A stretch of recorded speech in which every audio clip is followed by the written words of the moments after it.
আসসালামু আলাইকুম সুপ্রিয় শিক্ষার্থীরা, আমরা আজকে খুবই গুরুত্বপূর্ণ আরেকটা প্রশ্ন নিয়ে আলোচনা করব।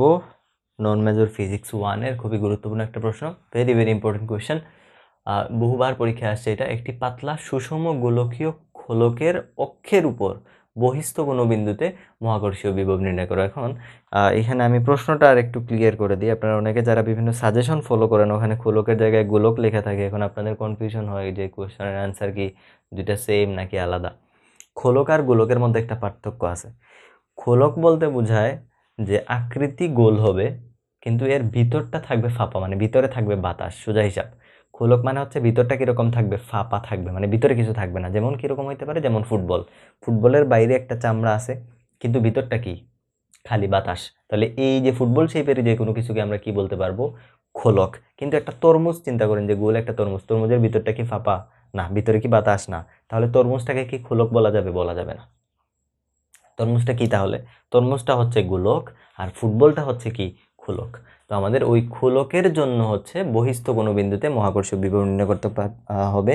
ইনফ্যাক্ট আমি তিনটাই শিখিয়ে দিব যে বহিস্থ বিন্দুতে কিভাবে বের করতে হবে, তারপরে হচ্ছে পরিধির উপরে বা গোলকের উপরস্থ কোনো বিন্দুতে কিভাবে বের করতে হবে, অভ্যন্তরে কিভাবে বের করতে হবে, সব আমি শিখিয়ে দিব। আপনারা আমার সাথে দেখতে থাকেন। শুরু করি। ওকে, তো আমি লিখছি, খেয়াল করেন। মনে করি একটি পাতলা গোলকীয় খোলক, খোলক বলছি কিন্তু, ওকে, ভিতরটা ফাঁপা, বাতাস ভিতরে।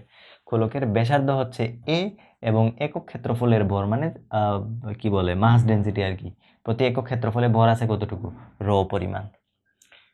খোলকটির কেন্দ্র হতে আর দূরত্বে একটা বিন্দু হচ্ছে পি, সেই বিন্দুতে আমাদের বিভব বের করতে হবে। আমি চিত্রটা আঁকাই নাই আগে, যাতে আপনারা দেখতে পারেন যে চিত্রটা কিভাবে আঁকাইতে হবে। পরীক্ষার হলে আপনাদের তো নিজে আঁকাইতে হবে, তাই না?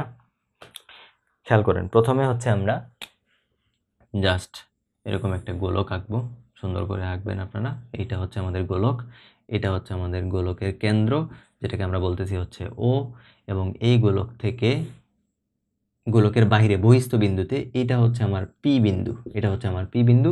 পি বিন্দুতে আমাকে বিভব বের করতে হবে। তার জন্য আমাকে এবিসিডি একটা রিং, খোলকটার উপরে এবিসিডি একটা রিং বিবেচনা করতেছি। খোলকটার উপরে এবিসিডি একটা রিং বিবেচনা করছি, মানে কীভাবে বোঝাবো, রিং মানে কি, আংটি, তাই না? তো আপনি মনে করেন যে ফুটবলটা আছে না, ফুটবলের উপরে হচ্ছে একটা কি বলে, টেপ লাগাইছেন, একটা কস টেপ, বা যেটারে আমরা কি বলি, মনে করেন যে মাথায় যে ফিতা থাকে না, ফিতা বা ব্যান্ড, ওইরকম একটা ব্যান্ড লাগাইছেন। তো ওইরকম একটা ব্যান্ডের অংশটাকে আমরা চিহ্নিত করতেছি। তাহলে ব্যান্ডটা কীরকম হবে, যদি একটা ফুটবলের উপরে আপনি হচ্ছে একটা স্ট্রিপ বা একটা ব্যান্ড যদি লাগাই দেন, তাহলে সেটা দেখতে কীরকম হবে, স্ট্রিপটা দেখতে এই যে এরকম হবে, যে এরকম, সোজা না কিন্তু, এটার এক পাশ দেখাচ্ছে এরকম, ভিতরের দিকে আরেকটা অংশ আছে এরকম, ঠিক আছে? আচ্ছা, তাহলে আমার কাছে গোল কিছু নাই, থাকলে আমি দেখাইতে পারতাম। গোল কিছু আপাতত আমার কাছে নাই। আচ্ছা, তাহলে আমি কি বললাম, যে ফুটবলের মতো একটা অংশ আছে, সেই ফুটবলের উপরে হচ্ছে আপনি কি করছেন, এরকম তো ফুটবলটা, তার উপরে হচ্ছে এরকম আপনি একটা ব্যান্ড নিছেন এটার উপরে। তো ব্যান্ডের একটা অংশ উপর থেকে দেখতেছি এই পাশে আছে, আবার পেছনের দিকে আরেকটা অংশ আছে যেটা আমরা দেখাচ্ছি না। তাহলে এই রিংটা দেখতে কিরকম হবে, আমি যদি বাইরে থেকে বলি, এই রিংটা দেখতে কিন্তু এরকম বৃত্ত, রিংটা এরকম বৃত্ত, আমরা আঁকার জন্য এরকম বাঁকা করে আঁকছি, বাট জিনিসটা আসলে কি, বৃত্ত। বোঝা যাচ্ছে? ওকে, এখন আমরা এই রিংটার নাম দিয়ে দিচ্ছি। যদি আমার আঁকা সুন্দর হয় না, আপনারা সুন্দর করে আঁকাবেন। আমার রিংটাও তো হয় নাই, খোলকটাই হয় নাই। আরে বাবা রে বাবা, এটা আরো খারাপ হয়েছে। মাশাল্লাহ। এখন এটা হচ্ছে এ বি সি ডি, রিংয়ের চারটা প্রান্তকে আমরা নামকরণ করলাম এ বি সি ডি। এখন খেয়াল করেন তো, আমি হচ্ছে যেটা বলতে চাচ্ছি সেটা হচ্ছে, এই যে স্ট্রিপটা আছে, বা আমি যখন স্ট্রিপ বলবো তখন বুঝে নেবেন যে এই রিংয়ের কথা বলতেছি। এই রিংয়ের ও বিন্দু থেকে এই যে কেন্দ্রের সাথে যে দূরত্ব, এই দূরত্বটাকে অবশ্যই ব্যাসার্ধের সমান। সে ব্যাসার্ধ কত আমরা ধরে নিছি এ, ব্যাসার্ধ কত এ। এবং এখানে যে অ্যাঙ্গেলটা তৈরি করতেছে সেই অ্যাঙ্গেলটাকে আমরা বলতেছি হচ্ছে থিটা। বুঝছেন? অ্যাঙ্গেলটা কি, থিটা। তার মানে রিংটা গোলকের কেন্দ্রে কত ডিগ্রি কোণ উৎপন্ন করে, থিটা ডিগ্রি কোণ উৎপন্ন করে। ওকে, এগুলো আমাকে একটু লিখতে হবে যদিও। একটি রিং বিবেচনা করি যা কেন্দ্রে থিটা কোণ করে, কেন্দ্রে থিটা ডিগ্রি কোণ উৎপন্ন করে। আবার এই স্ট্রিপের আরেকটা মাথা আছে না বি, এই বি যখন আমরা কেন্দ্রের মধ্যে নিয়ে আসি, বিটা থেকে যখন আমরা বি থেকে কেন্দ্রের মধ্যে যখন নিয়ে আসি, তখন মাঝে যে অ্যাঙ্গেলটা তৈরি হয়, মাঝের যে অ্যাঙ্গেল, খেয়াল করিয়েন, মাঝে যে অ্যাঙ্গেলটা তৈরি হয় সেই অ্যাঙ্গেলটাকে আমরা বলতেছি হচ্ছে ডি থিটা। মাঝের যে অ্যাঙ্গেল, সেই অ্যাঙ্গেলটাকে আমরা বলতেছি কি ডি থিটা। বোঝা গেল? মাঝের যে অ্যাঙ্গেল সেটাকে আমরা কি বলতেছি? D theta. আচ্ছা, ভালো কথা। এখন এই যে বি থেকে আমি যখন এটা হচ্ছে কি গোলকের অক্ষ, অক্ষের উপরে যখন আমি একটা লম্ব টানবো, এই যে বি থেকে অক্ষের উপরে আমি একটা লম্ব টানলাম, এটা হচ্ছে আমার বিই লম্ব। লম্বটা কোনটা? বিই একটা লম্ব টানলাম, ঠিক আছে? তাহলে কেন্দ্র থিটা কোণ উৎপন্ন করে। তারপরে কি লিখবেন? রিংয়ের বেধ হচ্ছে কতটুকু? রিংয়ের বেধ হচ্ছে এবি। রিংয়ের বেধ হচ্ছে কতটুকু? এবি। কেন্দ্রে থিটা কোণ উৎপন্ন করে। তারপরে আরো কিছু জিনিস লিখতে হবে। যা কেন্দ্রে থিটা কোণ করে, রিংয়ের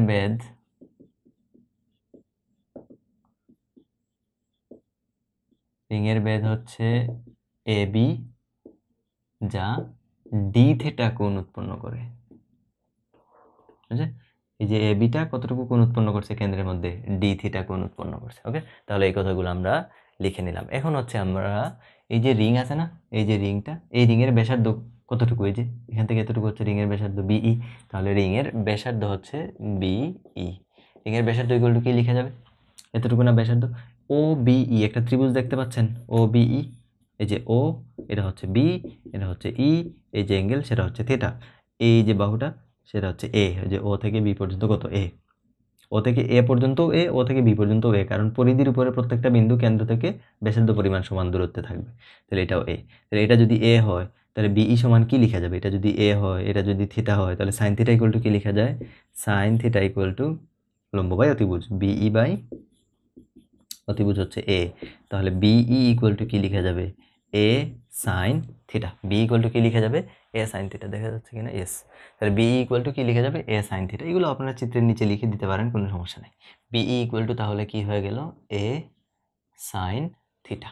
বিই ইকুয়াল টু হয়ে গেল আমাদের এ সাইন থিটা। তারপর আসি রিংয়ের পরিধি। পরিধি ইকুয়াল টু আমরা কি জানি? বৃত্তের একটা পরিধি 2π আর। বৃত্তের পরিধি কত? 2π ইন্টু ব্যাসার্ধ। 2π ইন্টু ব্যাসার্ধ।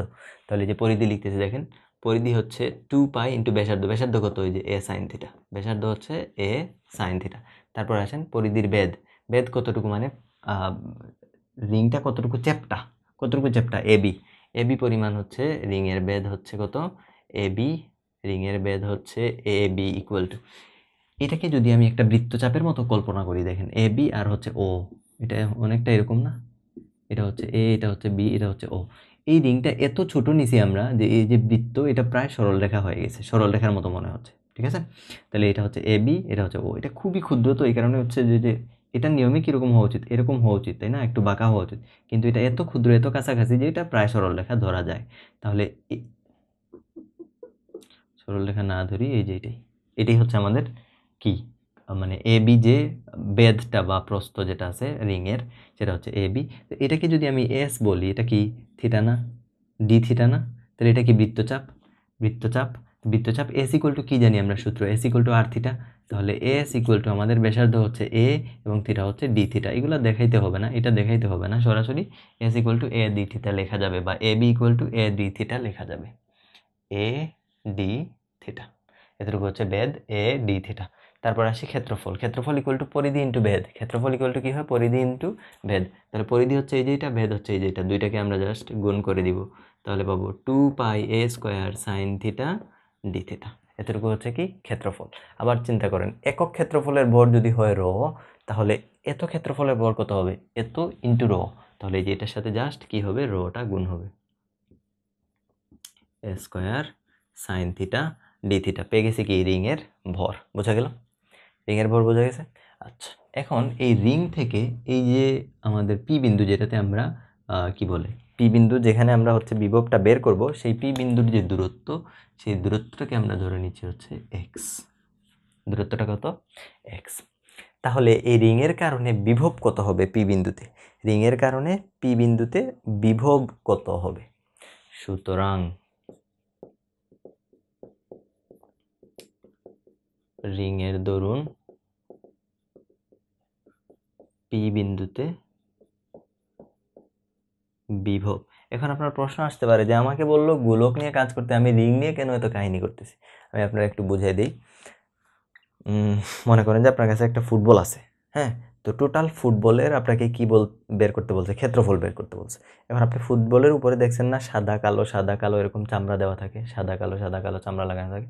আপনি হচ্ছে একটা চামড়ার ক্ষেত্রফল বের করছেন, বের করে তারপরে কি করবেন, মনে করেন যে চামড়া আছে 25টা, তাহলে একটার ক্ষেত্রফল যদি 2 হয় তাহলে 25টার ক্ষেত্রফল 25 × 2 গুণ করে দিলে টোটালটার ক্ষেত্রফল পেয়ে যাবেন না। সেম কাজ আমরা করতেছি।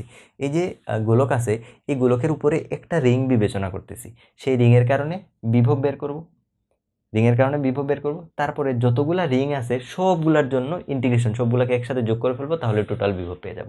ক্ষুদ্র একটা রিংয়ের জন্য প্রথম বিভব বের করব, তারপরে একটা রিংকে ইন্টিগ্রেশন করলে টোটাল সবগুলা রিং যদি আমি ইন্টিগ্রেশন করি তাহলে পুরো গোলকটা আমি পেয়ে যাব, পুরো গোলকটার জন্য বিভব ভি চলে আসবে। বোঝা গেল?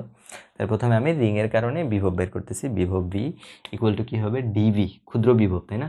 পি বিন্দুতে বিভব ডিভি ইকুয়াল টু, আমরা ফর্মুলা জানি কি, ডিভি ইকুয়াল টু কি হয়, বিভব ভি ইকুয়াল টু হয় মাইনাস জি ইন্টু ভর ডিভাইডেড বাই দূরত্ব। এটা হচ্ছে ফর্মুলা, বিভবের formula, minus G M by R, তাহলে আমাদের হচ্ছে মাইনাস জি, ভর হচ্ছে কতটুকু, এই যে ভর, মান বসাই দিব 2 pi rho A square sine theta D theta divided by দূরত্ব কতটুকু, ভর বাই দূরত্ব হচ্ছে কতটুকু, এই যে রিং থেকে পি বিন্দুর দূরত্ব কত, এক্স, দূরত্ব হচ্ছে কত, এক্স, এতটুকু হচ্ছে আমাদের ডিভি, একটা রিংয়ের জন্য বিভব, আমি এই দিক বুঝতেছি, একটা রিংয়ের জন্য আমরা বিভব পেয়ে গেলাম, এটাকে নাম দিচ্ছি আমরা ইকুয়েশন নাম্বার 1। বুঝতে পারছেন? এটা হচ্ছে কি আমাদের ইকুয়েশন নাম্বার 1। তাহলে কিন্তু আমরা ক্ষুদ্র ডিভি পেয়ে গেছি। এখন আমাদের একটা সমস্যা আছে, সমস্যাটা কি, সমস্যাটা হচ্ছে এই যে ইন্টিগ্রেশন আছে, মানে এই যে ফরম্যাটটা আছে, ডিভি মানে ক্ষুদ্র বিভব, টোটাল বিভব পাইতে হলে ইন্টিগ্রেশন করতে হবে দুই সাইডে। এই সাইডে যদি আমি ইন্টিগ্রেশন করি তাহলে দুই সাইড ইন্টিগ্রেশন করতে হবে, দুই সাইড ইন্টিগ্রেশন করলে সমস্যা হচ্ছে একটা ইন্টিগ্রেশন দুইটা চলকের সাপেক্ষে করা যায় না, একই ইন্টিগ্রেশন দুই চলকের সাপেক্ষে করা যায় না। আমাদের এখানে চলক আছে দুইটা, থিটাও আছে এক্সও আছে। আমাদের কাজ হচ্ছে এখন দুইটা চলককে একটাতে কনভার্ট করা, থিটাকে এক্স এর মাধ্যমে কনভার্ট করা, এটা হচ্ছে আমাদের উদ্দেশ্য।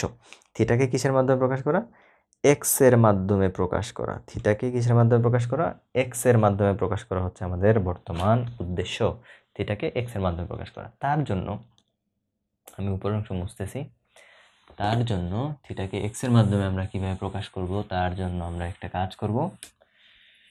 কাজ কি করব, আমরা এই যে ও বি পি, একটা ত্রিভুজ আছে না, ত্রিভুজ ও বি পি থেকে কোসাইন ফর্মুলা,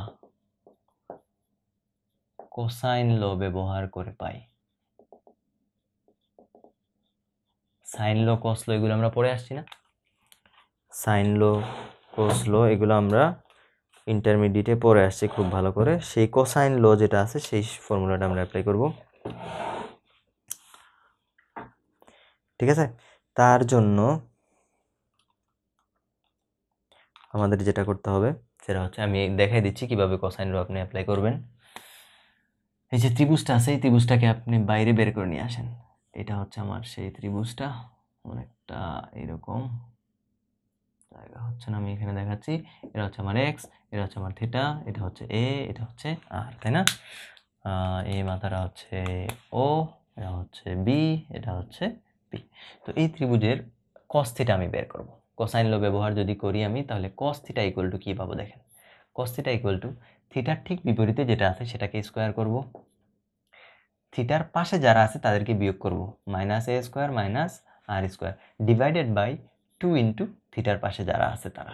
বোঝা গেল? এটা হচ্ছে কোসাইন ফর্মুলা। এখান থেকে আমি এক্স এর মানটা বের করব। তাহলে দেখেন এটা ইকুয়াল টু, এটা ইন্টু কস থিটা লেখা যায়, তাহলে x square minus A square minus R square equal to লেখা যায় 2a আর কস থিটা। এখান থেকে এক্স স্কোয়ার ইকুয়াল টু লেখা যাবে এ স্কোয়ার প্লাস আর স্কোয়ার প্লাস 2a আর কস থিটা। এখান থেকে আমি যদি উভয়পক্ষে ডিফারেন্সিয়েশন করি তাহলে কি পাবো, 2x dx, থিটার সাপেক্ষে ডিফারেন্সিয়েশন করতেছি, কার সাপেক্ষে, থিটার সাপেক্ষে। তাহলে 2x dx, নিচে একটা ডি থিটা থাকবে, ডি থিটাটাকে আমি ডানে নিয়ে যাব, ঠিক আছে, ডি থিটাটাকে আমি ডানে নিয়ে যাব, গুণ করে ফেলবো। থিটাটাকে ডান দিকে আমি গুণ করে দিব equal to a square constant r square constant differentiation 0 + 0 কিছু নাই 2a আর আসলো বাইরে cos x এর ডিফারেন্সিয়েশন কি হয় বা cos theta differentiation minus sin theta তাহলে মাইনাস 2ar sin থিটা আর এদিকে যে একটা dx এর সাথে d থিটা ছিল না নিচে এরকম এই d থিটাটাকে এখানে গুণ করে দিছি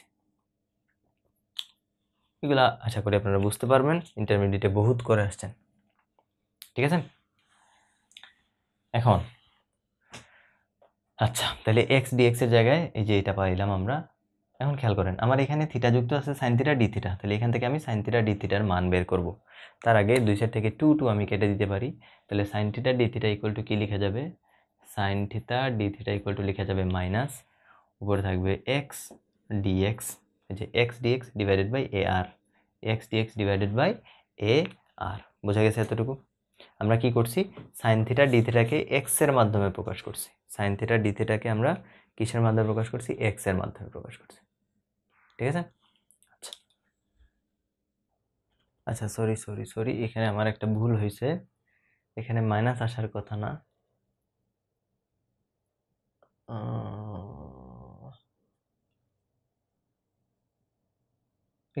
এখানে একটু সমস্যা হয়েছে দেখেন এখানে আমার ভুল হয়েছে একটু কারেকশন করে নেন কারেকশনটা হবে কিরকম cos থিটা ইকুয়াল টু নিচেরটা ঠিক আছে cos থিটা ইকুয়াল টু কি হয় থিটার পাশের দুইটা প্লাস হয় থিটার পাশের দুইটা প্লাস হয় থিটার বিপরীতে যেটা থাকে সেটা মাইনাস হয় অর্থাৎ থিটার পাশের দুইটাকে প্লাস করতে হবে থিটার পাশে আছে a এবং r তাহলে a square plus r square দূরে যে আছে সে হবে মাইনাস ঠিক আছে তাহলে এটা হবে a square plus r square minus x square তাহলে এখানে হবে minus x square equal to হবে যেটা এখান থেকে হচ্ছে x স্কয়ারকে যদি আমরা এই পাশে নিয়ে আসি তাহলে মাইনাস x স্কয়ার এটা সামনে থাকবে মাইনাস x স্কয়ার তো এটাকে আমি একটু কারেকশন করে দিচ্ছি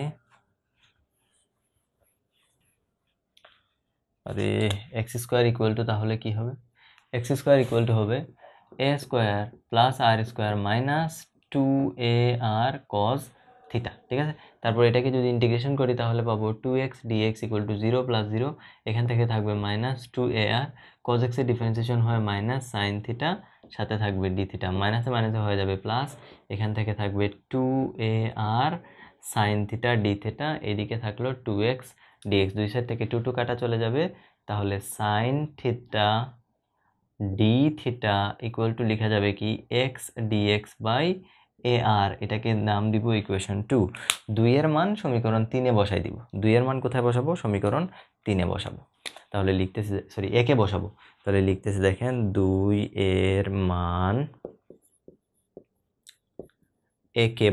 একে বসালে আমরা কি পাবো dv ইকুয়াল টু পাবো minus 2 pi rho a square g 2 pi rho a square সাথে আছে g এই যে সব কিছু লিখে ফেললাম sin থিটা d থিটা এই যে sin থিটা d থিটার জায়গায় কি লেখা যাবে x dx divided by ar নিচে আছে আরেকটা x এই যে নিচে আছে আরেকটা x তাহলে এটা হচ্ছে আমাদের ইকুয়েশন নাম্বার কত এখন 3 এখান থেকে আমরা x x কাটা দিয়ে দিব উপরে নিচের একটা a উপরের একটা a কাটা যাবে তাই না তাহলে ফাইনালি আমরা কি পাচ্ছি আমরা যেটা পাচ্ছি ইকুয়াল টু হবে মাইনাস এটার সাথে এটা কাটা চলে গেছে তাহলে কি বাকি থাকে 2 পাই রো a স্কয়ার নিচে একটা a নিচের একটা উপরে একটা a কাটা চলে গেছে তাহলে a আছে শুধু divided by r 2 pi rho a divided by নিচে থাকে কি r আর এখানে থাকবে হচ্ছে dx এখানে থাকবে শুধু কি dx বোঝা গেল 2 pi rho a g 2 pi rho a sorry g ও আছে একটা এই যে g 2 pi rho a g divided by r সাথে আছে কত dx এতটুকু হচ্ছে আমাদের dv এটাকে আমরা দিতে পারি এটাকে 3 না দিয়ে এটাকে 3 দেই এটা হচ্ছে আমার ইকুয়েশন নাম্বার 3। আমাদের কিন্তু কাজ শেষ, মোটামুটি আমাদের সব কাজ শেষ। এখন আমরা এটাকে কি করব, ইন্টিগ্রেশন করব দুই সাইডে। দেখেন ডান সাইডে এখন চলক আছে কয়টা, একটা, শুধুমাত্র এক্স। তাহলে এই সমীকরণ 3কে এখন আমি পুরা গোলকের জন্য ইন্টিগ্রেশন করে ফেলবো, তাহলে আমার কাজ শেষ। এখন যদি আপনাকে বলে গোলকের ভিতরে বাহিরে, তাহলে কি করবেন সেটা আমি বলে দিচ্ছি। দেখেন এটা আলাদা করে একটু লিখে রাখেন, প্রশ্নের আনসারের ভিতরে এটা আসবে না। হ্যাঁ, আপনাকে এই প্রশ্নে বলছে কি গোলকের বহিস্থ বিন্দুতে, যদি অন্তস্থ বলে বা কি বলে পরিধিস্থ কোনো বিন্দু বলে বা গোলকের উপরস্থ বিন্দু যদি বলে, তাহলে কি করবেন। জাস্ট এইটাকে ইন্টিগ্রেশন করতে হবে, শুধু লিমিটটা চেঞ্জ হবে, ঠিক আছে। দেখেন যদি আপনাকে বহিস্থ বিন্দু পি বহিস্থ হলে, পি যদি বহিস্থ বিন্দু হয়, তাহলে আপনি মানে ওই যে বহিস্থ বিন্দুর জন্য যদি আপনাকে ইন্টিগ্রেশন করতে বলে, তাহলে আপনি হচ্ছে ইন্টিগ্রেশনের যে লিমিট নেবেন সেটা হচ্ছে আর মাইনাস এ থেকে আর প্লাস এ পর্যন্ত। ইন্টিগ্রেশন করবেন কত থেকে কত পর্যন্ত, আর মাইনাস এ থেকে আর প্লাস এ পর্যন্ত, ঠিক আছে। দেখা যাচ্ছে লেখা না মনে হয়, আচ্ছা। তাহলে ইন্টিগ্রেশন করবেন আর মাইনাস এ থেকে আর প্লাস এ পর্যন্ত। আর যদি উপরস্থ গোলকের উপরস্থ কোনো বিন্দুতে যদি বলে, উপরস্থ বিন্দুতে যদি বলে, তাহলে ইন্টিগ্রেশন করবেন হচ্ছে আপনি 0 থেকে 2i a পর্যন্ত, 0 থেকে 2a পর্যন্ত। যদি বলে অভ্যন্তরস্থ কোনো বিন্দু, অভ্যন্তরস্থ কোনো বিন্দুতে বিভব নির্ণয় করো যদি বলে, তাহলে কি করবেন, এই যে এই জায়গাগুলো জাস্ট চেঞ্জ করবেন। এর জায়গায় আর আসবে, আর এর জায়গায় এ আসবে, তাহলে এখানে কি হয়ে যাবে, এটা এখানে চলে আসবে। তাহলে এ মাইনাস আর থেকে ইন্টিগ্রেশন হবে এ প্লাস আর পর্যন্ত। বোঝা গেল? ক্লিয়ার? তাহলে একই প্রশ্নের মাধ্যমে কিন্তু আপনি 3টা প্রশ্নের আনসার আমি আপনাকে বলে দিচ্ছি, একটার মাধ্যমে 3টা প্রশ্ন শিখতে পারবেন আপনি, শুধু এই জিনিসটা জাস্ট মুখস্থ রাখবেন। ওকে, তো আমাদের ক্ষেত্রে পিটা কোথায় আছে? আমাদের ক্ষেত্রে পিটা হচ্ছে বহিস্থ বিন্দুতে, তাই না? তাহলে বহিস্থ বিন্দুতে যেহেতু, এটা কিন্তু নোট, এটা আমাদের আনসারের ভিতরে না। তাহলে পি যেহেতু বহিস্থ বিন্দু, সুতরাং আমরা লিখতেছি সমীকরণ 3কে কই থেকে কই পর্যন্ত ইন্টিগ্রেশন করতে হবে, যে বহিস্থ বিন্দুর ক্ষেত্রে আর মাইনাস এ থেকে আর মাইনাস এ থেকে আর প্লাস এ সীমার মধ্যে সমাকলন করে পাই। তাহলে সমাকলন যদি করি, তাহলে ইন্টিগ্রেশন অফ ডিবি হবে, তার মানে টোটাল বি হয়ে যাবে ইকুয়াল টু কি হবে, minus 2π rho A G, 2π rho A G divided by R, এগুলো হচ্ছে কনস্ট্যান্ট, ভিতরে থাকলো ডিএক্স কত থেকে কত পর্যন্ত, আর মাইনাস এ থেকে আর প্লাস এ পর্যন্ত। Integration of dx equal to কি হয়, ইন্টিগ্রেশন অফ ডিএক্স মানে কি, এক্স, এক্সের জায়গায় একবার আর মাইনাস এ থেকে আর প্লাস এ পর্যন্ত, জি ডিভাইডেড বাই আর, এক্সের জায়গায় একবার আর প্লাস এ, মাইনাস ফর্মুলার মাইনাস, আর আরেকবার লোয়ার লিমিট মাইনাস, মাইনাসে মাইনাসে প্লাস, তাহলে আর এবং আর কাটা চলে গেল, এখান থেকে আসতেছে কি 2a, তাই তো। তাহলে আমি ফাইনালি যেটা পাচ্ছি সেটা হচ্ছে, এটা মুছি,